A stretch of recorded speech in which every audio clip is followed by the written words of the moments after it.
For the second time this month, Americans are rising up in mass opposition to President Trump's extreme and chaotic agenda. On April 5th, the demonstrations in all 50 states and the District of Columbia were called Hands Off. Today, there was a push for 50 protests in all 50 states under the umbrella of the 50-51 movement. And let's not forget that all of this is happening as town halls in congressional districts across the country continue to draw big crowds of constituents who range from worried to outraged. The town hall, hosted by Democratic Congresswoman Madeleine Dean of Pennsylvania, drew more than 500 people, some of whom waited in line more than 3 hours to attend. An outpouring of civic engagement that moved the veteran Congresswoman to tears. I am so delighted to be here with you. Pay no attention to the tears. I am delighted to be here with you. When I pulled up here and I saw the line, I couldn't believe it because it says to me, we're all in this together. We care.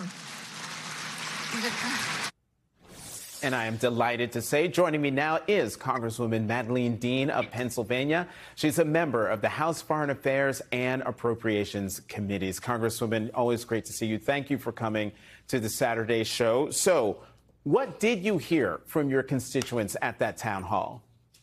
Thanks, Jonathan. So good to be with you. And I have to admit to you, it was so good to be with more than 500 of my constituents on Thursday.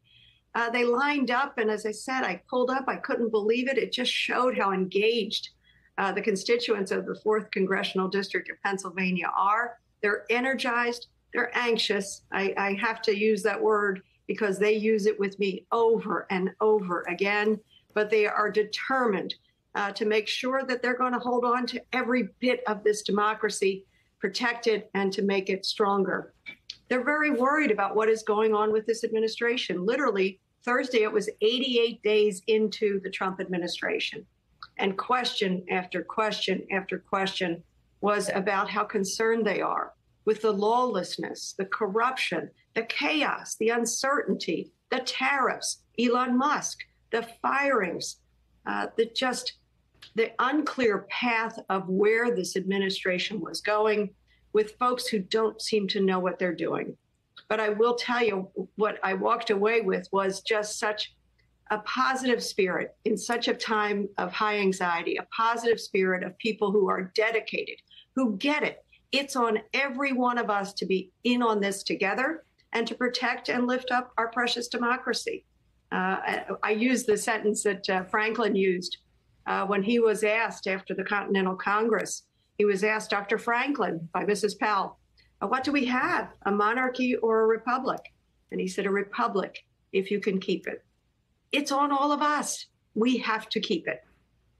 Congressman, one of the ways we can keep it is if your colleagues on the other side of the aisle were to step up and be more vocal about what is happening. And I bring that up because an interesting thing happened on Monday.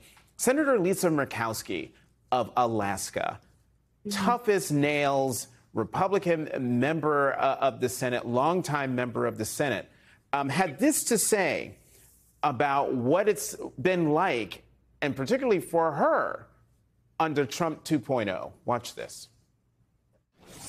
We are all afraid. Okay.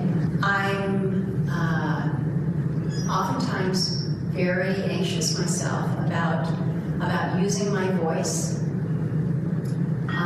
because retaliation is real. And that's not right. And so, Congresswoman, I can only imagine that what Senator Murkowski said publicly there is what you've been hearing privately in the halls of Congress, no? Well, I have to tell you, Jonathan, that very much struck me because I look to the senator. She is such a strong voice.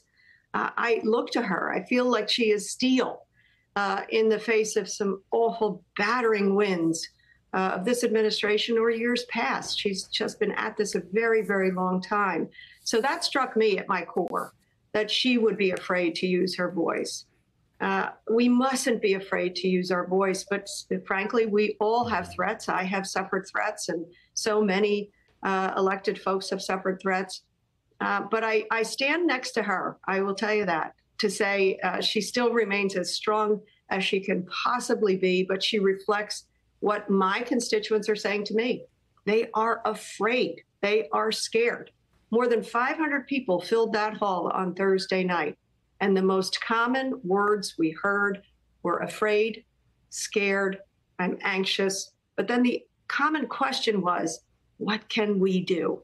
So I honor the senator for that honesty, that incredible honest to be intimate honesty of how she is feeling, because she's in a very bright spotlight. But I see her also as being very, very strong. One thing that apparently came up at your town hall was the possibility of Trump trying to go for a third term. And you said you fully expect that he will try to weasel his way into a third term. Why do you say that? And what would how would he even make that happen? Well, Jonathan, I wouldn't have thought he would try to incite an insurrection, which, of course, he did. And I was there. And I think you and some of your colleagues were nearby or reporting or there. You would never have thought that this president would tell lie after lie after lie after lie. You wouldn't think that this president, now elected for a second term, would be so filled with revenge, so filled with hate, so filled with not thinking about the common good or you and me or people and what they're worried about. You know what they're worried about? They're worried about their seniors in nursing homes. Can they afford to care for them? Can they afford their prescription drugs? They're worried about their own careers. They're worried about the economy. Can we save enough money? You know, this is a president who, sadly, he will do anything. When he calls President Zelensky the dictator, when he says that Ukraine started a war, this president will do anything. So I won't put it past him any longer. I really used to wear rose-colored glasses, Jonathan. I think you know that about me. I don't anymore. This president will try anything. But guess what? We're tougher than that. We're stronger than that. And the Constitution will hold stronger than that. Congresswoman Madeleine Dean of Pennsylvania, thank you, as always, for coming to the Saturday Show. Thank you.